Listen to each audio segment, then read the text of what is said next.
Okay, so this fight was just announced for UFC 322 at last second. Benoit Saint-Denis versus Beneil Dariush. And for some reason, right, I feel that Benoit Saint-Denis is being very overrated in this situation. All right. I feel stylistically, Beneil Dariush should win. I understand that Benoit Saint-Denis coming off a really great win over Mauricio Rufy. And I'm not saying MMA math is true just because he lost to Renato Moicano. But stylistically, I think this is a very approachable matchup for Beneil Dariush. Benoit Saint-Denis he doesn't have the greatest of hands. He's not got exceptional hand speed. Beneil Dariush, I know he's just very slow fighter, and if you just catch him early, he will probably get knocked out. But Benoit Saint Denis is not the guy to catch people early with his hands. Maybe he can get a head kick, but I don't see it being that open for him.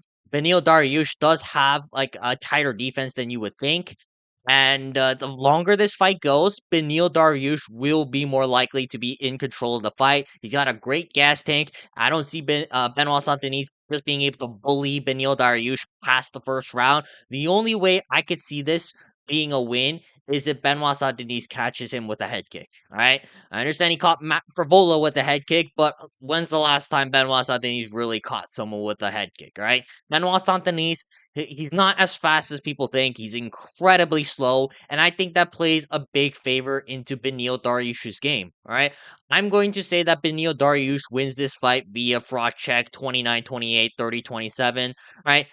The only way Benoit Saint-Denis wins is it's in the first round because in rounds 2 and 3, the takedowns are going to get harder.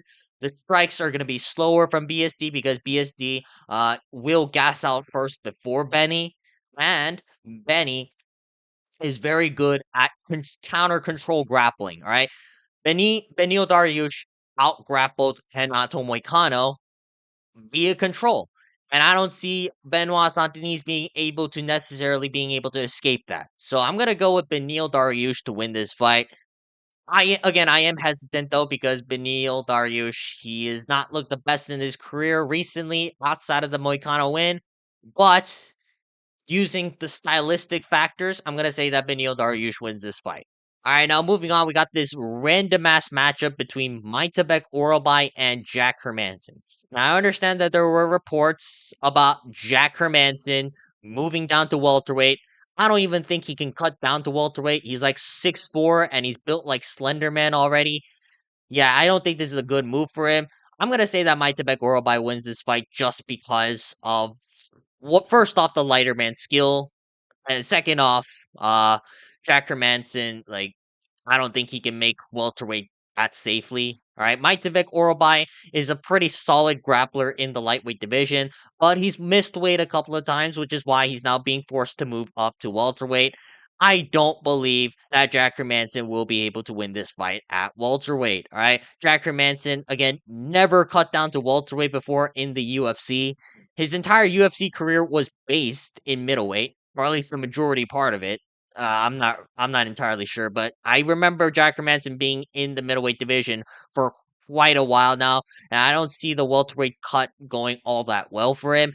And against a very skilled and technical grappler like Maitabek Orobai, I don't believe that his game of just being able to counter grapple and fighting off the back foot is necessarily going to work. All right. The only way Jack Hermanson is gonna win this fight is if he just sticks the jab out on my typical Orobai's face for nonstop for 3 rounds, and then chew up the calf kicks every time Orobai goes for a takedown or something like that. Will this work for 3 rounds? I don't think so. At some point, Orobai will be able to take down Jack Hermanson, and sure, you could talk about the size advantage that Jack Hermanson has, but also if the fight progresses to the later rounds. Tibet Orobai will have the cardio advantage because, again, Jack Hermanson, even though he's known for the cardio, how is he going to look at welterweight? I don't think this is a good move for Jack Hermanson's career. I say that Tibet Orobai is going to get this done via dominant decision by just ragdolling Jack Hermanson at will, or he's going to win by late round submissions. All right, now, last but not least, we got Vicente Luque versus Joel Alvarez. Vicente Luque's cooked, right? There's no possible way I see Vicente Luque winning this fight. Joel Alvarez moving up to welterweight because he's had a lot of weight issues at lightweight. And they're basically feeding Vicente Luque to Joel Alvarez at this point. It's going to be very sad. I don't see Vicente Luque being able to pull off a comeback victory in this. He's very slow on the feet. Like, if he survives the first round, then maybe. But at the same time, Vicente Luque is very plotty. He primarily just relies on just being able to tank the shots of opponents. And can you realistically tank the shots of Joel Alvarez that confidently? I don't think so. Right? Joel Alvarez, not only does he have crazy power, he's got the shot selection, he's got the speed, he's got the technique. You do not want to be testing your chin against Joel Alvarez of all people. And plus, Vicente Luque's kind of at the back end of his career, right? He just got submitted by Kevin Holland. I see Joel Alvarez also with the frame advantage because he's 6 feet 3 inches tall, even though he's moving up a weight class. Just being able to bully Vicente Luque.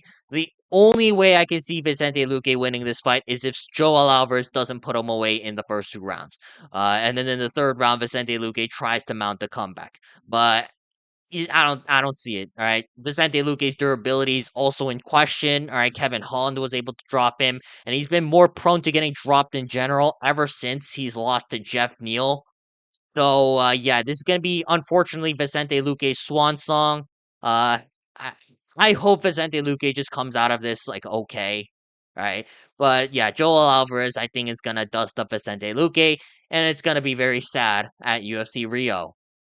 Alright, that's gonna be it for this video. If you guys want to see more videos like this, please make sure to like and subscribe so we can get this channel monetized, alright? This video is probably gonna be uploaded by the time I am at work. So, even though the background kind of looks the same, alright, just keep in mind, I'm gonna make sure to kind of space this out.